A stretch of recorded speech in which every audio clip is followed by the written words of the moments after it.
Hi hello എല്ലാവർക്കും പുതിയൊരു വ്ലോഗിലേക്ക് സ്വാഗതം.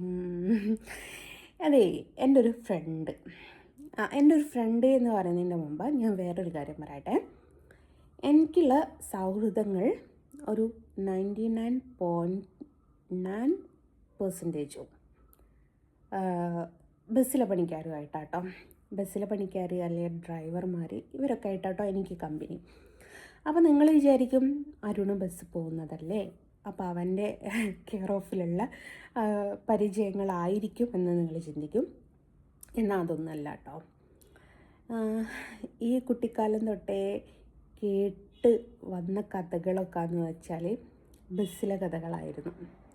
അതെന്താ വെച്ചാൽ എൻ്റെ ബാപ്പ ഒരു ബസ് ഡ്രൈവറായിരുന്നു. അപ്പോൾ വാപ്പ വീട്ടിൽ നിന്ന് ഇങ്ങനെ സംസാരിക്കുന്നത് മുഴുവനോ വണ്ടിയിലത്തെ ഓരോരോ കഥകളായിരിക്കും. ഉമ്മാനോട് സംസാരിക്കുന്നതായാലും ഞങ്ങളോട് സംസാരിക്കുന്നതായാലും അടുത്തുള്ള ആൾക്കാർ, ഞങ്ങളുടെ അടുത്ത് ഒരുപാട് ആൾക്കാർ ഡ്രൈവർമാരുണ്ടായി. അപ്പോൾ അവരോടൊക്കെ ഇങ്ങനെ ബസ്സിൽ ഓരോരോ കഥകൾ പറയുന്ന സമയത്ത് ഞാനൊക്കെ എന്ന് വെച്ചാൽ ഭയങ്കര ക്യൂരിയോസിറ്റിയോടുകൂടെ ഇങ്ങനെ കേട്ടിരിക്കും. ചില സമയത്ത് പറയും ഇന്ന ബസ്സുമായിട്ട് കോമ്പി അടിച്ച് പോവുമായിരുന്നു, അപ്പോഴാണ് KSRTC ബാക്കിലുണ്ടായിരുന്നത് എന്നൊക്കെ പറയുമ്പോൾ നമ്മളിങ്ങനെ ഒരു സ്ക്രീനിൽ കഥ തെളിയുന്നത് ഓണം നമ്മളിങ്ങനെ അതിങ്ങനെ ഇമാജിൻ ചെയ്യും കേട്ടോ. അപ്പോൾ അന്ന് തൊട്ടേ ഉള്ളൊരു ആരാധനയാണ്. ഇനിയിപ്പം വേണ്ട, നമ്മളിപ്പം സ്വന്തം വീട്ടിൽ നിന്ന് ഉമ്മ കുടുംബത്തിൽ പോയി എന്ന് വെക്കുക. ഉമ്മ കുടുംബത്തിൽ പോയാലും അവിടെയും കേൾക്കുന്നത് ഈ ബസ്സിലെ കഥകളായിരിക്കും കേട്ടോ.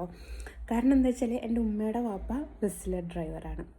അപ്പോൾ അവിടെ പോയാലും ഈ ബസ്സിലോരോരോ കാര്യങ്ങളും ബസ്സിലോരോരോ കഥകളൊക്കെ കേട്ട് ഇനി വേണ്ട, നമ്മൾ ഉമ്മ കുടുംബത്തിൽ പോകണ്ട, ഇനി ബാപ്പ കുടുംബത്തിലേക്കാണ് പോകുന്നത് നിൽക്കുക. ബാപ്പ കുടുംബത്തിൽ പോകുക വെച്ചാലും അവിടെയും നമുക്ക് കേൾക്കാനുള്ളത് ഈ ബസ്സിലെ കഥകളാട്ടോ.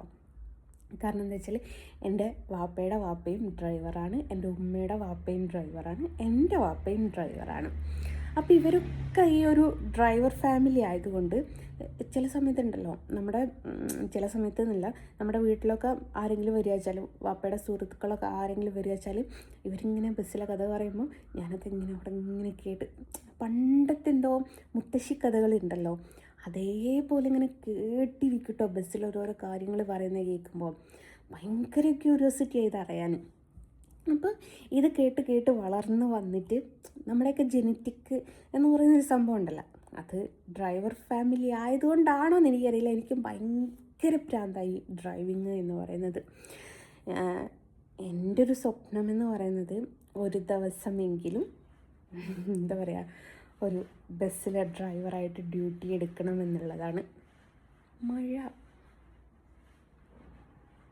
മഴ ഗൈസ്, നടക്കുമോ ഇല്ലയോ എന്നൊക്കെ ഉള്ളത് രണ്ടാമത്തെ കാര്യമാണ്. പക്ഷേ എനിക്ക് ഭയങ്കര ആഗ്രഹമുണ്ട് ഒരു ദിവസം ബസ്സിൽ ഒരു ഡ്രൈവറായിട്ട് ഡ്യൂട്ടി എടുക്കണമെന്നുള്ളത്. അപ്പോൾ അതിന് വേണ്ടിയിട്ട് ഞാൻ ഹെവി ലൈസൻസൊക്കെ എടുത്ത് വെച്ച് 5 വർഷം കഴിയുക. ആ 5 വർഷം ഈ ആഗസ്റ്റ് ആയാലും 5 വർഷമായിട്ടോ ഹെവി എടുത്തിട്ട്. അപ്പോൾ ഇതിനൊക്കെ വേണ്ടിയിട്ട് ഹെവിയൊക്കെ എടുത്ത് ഞാൻ കൊറോണ സമയത്ത് കൊറോണ ഒന്ന് ബാക്കോട്ട് വെച്ച സമയത്തുണ്ടല്ലോ, ആ ഒരു സമയത്തായിരുന്നു ഞാൻ ഹെവി എടുത്തത്. എനിക്ക് ഓർമ്മയുണ്ട്, മാസ്കൊക്കെ ഇട്ടിട്ട് വണ്ടി ഓടിച്ച്. എന്നിട്ട് അപ്പോഴേക്കും ഞാൻ ഈ ചിത്രവര ഫീൽഡിൽ സജീവമായിപ്പോയി. അപ്പോൾ എൻ്റെ ആ ഒരു സ്വപ്നം സൈഡിലേക്ക് മാറ്റി വെച്ചതാണ്. പൂർണ്ണമായിട്ട് വിട്ടെന്നൊന്നും പറയാൻ പറ്റില്ല കേട്ടോ, അതൊരു സൈഡിലേക്ക് മാറ്റി വെച്ചതാണ്. പുറത്ത് നല്ല കാറ്റും അടിക്കുന്നു, ചെറുതായിട്ട് മഴ പൊടിയുന്ന സൗണ്ടും കേൾക്കുന്നുണ്ട്. അപ്പോൾ അങ്ങനെയാണ്. അപ്പോൾ ഇത്രയും കാര്യങ്ങൾ പറഞ്ഞു വരാനുള്ള കാരണം എന്താ വെച്ചാൽ, എൻ്റെ ഒരു ഫ്രണ്ട് ഉണ്ട്. അപ്പോൾ അവന് ബസ്സിലൊക്കെ ഉള്ള സമയത്ത് ഇങ്ങനെ വിളിക്കും കേട്ടോ. അപ്പോൾ വിളിക്കുന്ന സമയത്ത് ചുമ്മാ ക്യാഷ്വലായിട്ട് ചോദിക്കും, എന്നെന്താടി ഫുഡ് കഴിക്കാനെന്ന് ചോദിക്കും. അപ്പം ഞാൻ പറയും ഇന്ന ഭക്ഷണമാണെന്നൊക്കെ പറയുന്ന സമയത്ത്, എടോ നമ്മൾ പണിയൊക്കെ കഴിഞ്ഞ് വരുന്ന സമയത്ത് നമുക്ക് ഇഷ്ടപ്പെട്ട ഫുഡ് നമ്മുടെ മുമ്പിൽ കൊണ്ടുവയ്ക്കുക എന്ന് പറയുന്നത് അതന്നെ ഭയങ്കര ഒരു ഭാഗ്യമാണെന്ന് പറയും. കാരണം അവൻ്റെ വീട്ടിൽ അവൻ്റെ അമ്മ മാത്രമേ ഉള്ളൂ.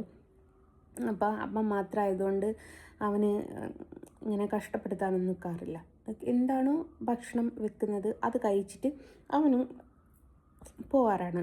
രാവിലെ ചായക്ക് ഒന്നും അവൻ നിൽക്കാറില്ല എന്നൊക്കെ പറയും. അപ്പോൾ അവൻ പറയും നമ്മൾ പണി കഴിഞ്ഞ് ക്ഷീണിച്ച് വരുന്ന സമയത്ത് ഇഷ്ടപ്പെട്ട ഭക്ഷണങ്ങൾ നമ്മുടെ മുമ്പിൽ കൊണ്ടുവയ്ക്കുക എന്ന് പറയുന്നത് തന്നെ ഭയങ്കര ഭാഗ്യമാണെന്നൊക്കെ പറയും. പക്ഷെ നമ്മൾ ഇഷ്ടപ്പെട്ട ഭക്ഷണമൊന്നും ആയിരിക്കില്ല കേട്ടോ ഉണ്ടാക്കുന്നത്. പലപ്പോഴും ഇഷ്ടപ്പെട്ട ഭക്ഷണം എന്ന് പറയുന്നത് നമ്മളൊന്നും ഉണ്ടാക്കില്ല, ഉള്ള ഭക്ഷണം കഷ്ടപ്പെട്ട് ഇഷ്ടപ്പെടുന്ന ഒരവസ്ഥയിലേക്കായിരിക്കും. അപ്പം ഞാനതിങ്ങനെ വെറുതെ കുത്തിരുന്ന് ചിന്തിച്ച സമയത്ത് ഞാൻ വിചാരിച്ചു, ഇന്ന് അരുണിന് എന്താ ഫുഡ് വേണ്ടത് എന്ന് ചോദിക്കാമെന്ന് വിചാരിച്ചു. അപ്പോൾ ഒന്ന് വിളിച്ച് നോക്കട്ടെ. അവൻ അങ്ങനെ പറഞ്ഞ സ്ഥിതിക്ക് എന്താ വേണ്ടതെന്ന് ചോദിച്ചു നോക്കാമെന്ന് വിചാരിച്ചു.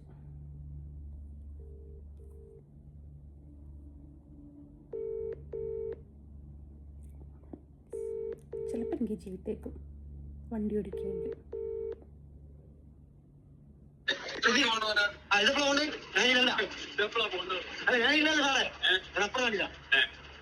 അത് 50 രൂപ 75. ഇതിന്റെ വേഗം തന്നെയാ കണക്കിന്റെ വേഗം തന്നെയാ. ഹലോ മോളെ പോണ്ടേ? എത്ര മണിക്കോ? 3 മണിക്കോ?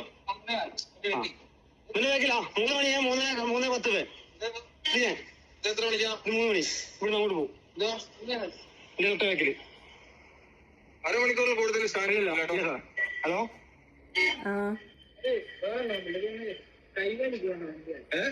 അരമണിക്കൂർ എന്താ പ്രശ്നം? ചാല് നേരത്തെ ഒരു അടിപിടി ഉണ്ടായിരുന്നു, അതുകൊണ്ടാ ഞാൻ ഇടപെടണം. വണ്ടി എന്നെന്താ ഫുഡ് കഴിക്കാന്? എന്താണെങ്കിലും അത് കുഴപ്പമില്ല. ഹലോ അത് നഷ്ടല്ലേ? ഹലോ എന്തേത്താ എന്തേത്താ ഇപ്പം ഇത് പറഞ്ഞ പാലായി പുറത്തല്ലേ? പുറത്ത് ഇതിന് പുറത്ത് ഇവിടെ ആരുടെ നിൽക്കണേ ഈ സൈഡാ? ഹലോ വിളിക്കോ നേരത്തെ?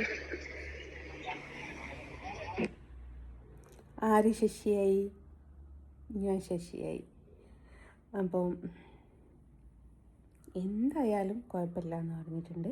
ഇനി വിളിക്കുന്ന സമയത്ത് നമുക്ക് ചോദിക്കാം എന്താ വേണ്ടതെന്നുള്ളത്. ബസ്സിൽ സ്റ്റാൻഡ് ഞാൻ വിചാരിച്ച വണ്ടി ഓടിക്കുകയായിരിക്കും, പക്ഷെ വണ്ടി ഓടിക്കല്ല.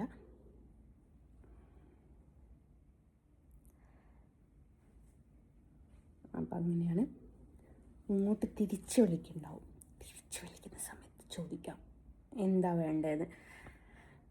അപ്പോൾ എൻ്റെ ഫ്രണ്ട് അങ്ങനെ പറഞ്ഞപ്പം ഞാൻ വിചാരിച്ചൊന്ന് ചോദിച്ചു നോക്കാം എന്താ കഴിക്കാൻ വേണ്ടത്. അപ്പം ആ ഒരു കാര്യത്തിൽ ഞാനിവനെ സമ്മതിച്ച് കിട്ടോ.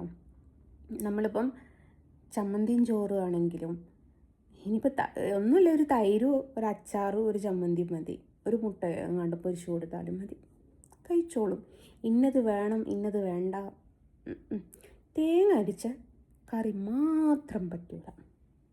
വേറെ നമ്മൾ എന്തൊരു സാധനം കൊണ്ടുവച്ച് മുമ്പിൽ കൊണ്ടു കൊടുത്താലും അത് കഴിക്കും. പക്ഷെ തേങ്ങ അരിച്ച കറി, മീൻ കറി കൊന്നാലും കഴിക്കൂല. അതേപോലെന്ന് വെച്ചാൽ വേറെ എന്തായിരുന്നു ഒന്നൂടി, അയ്യോ മറന്നുപോയി, വേറെ എന്തോ ഒന്നുകൂടി പറയാൻ വന്നിട്ടുണ്ടെങ്കിൽ മറന്നുപോയി. അപ്പോൾ തേങ്ങ അരിച്ച മീൻ കറി പറ്റൂല. വേറെ എന്തോ ഒന്നുകൂടി ഉണ്ടായിരുന്നു പറയാൻ മറന്നുപോയി എന്നോട്. അപ്പോൾ അങ്ങനെ പറ്റില്ല. വേറെ എന്ത് സാധനവും കൊണ്ടു കൊടുത്താൽ ഇഷ്ടമായില്ല. ചെറുപയർ അത് ഭയങ്കര ഇഷ്ടമുള്ളൊരു സംഭവം.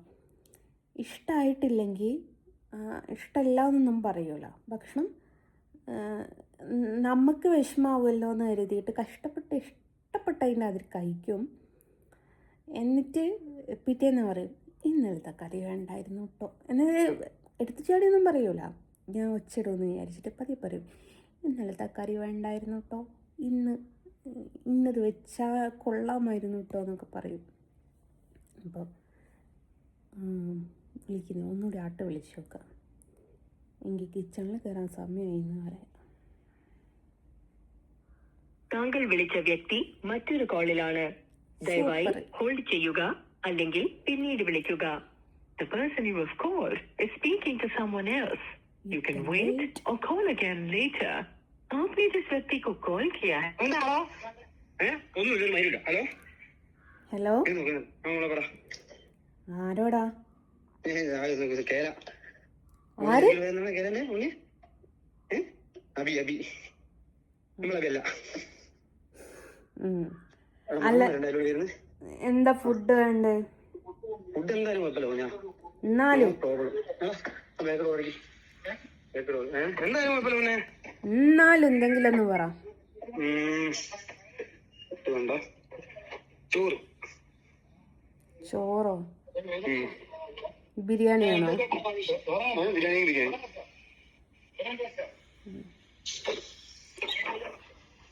എന്തായാലും കുഴപ്പമില്ല. അടച്ചിട്ടേക്ക് അതിലില്ല, അതുകൊണ്ടാ പറഞ്ഞു നാളത്തേക്കാൻ പോകും. ഹലോ നാളത്തേക്ക് വേണ്ടിയില്ല ഇല്ലത് നാളെ അടിയേക്കാം. എന്നാ ശരി. ഞാൻ വിളിക്കാം. ഓക്കെ.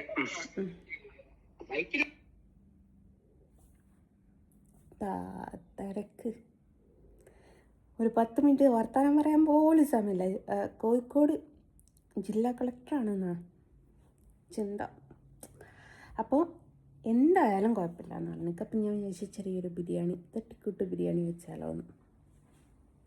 അതല്ലാതെ വേറെ എനിക്ക് കാണുന്നില്ല. ലിസ്റ്റ് തരുവാണെങ്കിൽ കുറേ ലിസ്റ്റ് തരൂ, പക്ഷേ ലിസ്റ്റ് ഒന്നും തന്നിട്ടില്ല. ഒരു തട്ടിക്കൂട്ടി ബിരിയാണി ഉണ്ടാക്കി കൊടുക്കാം.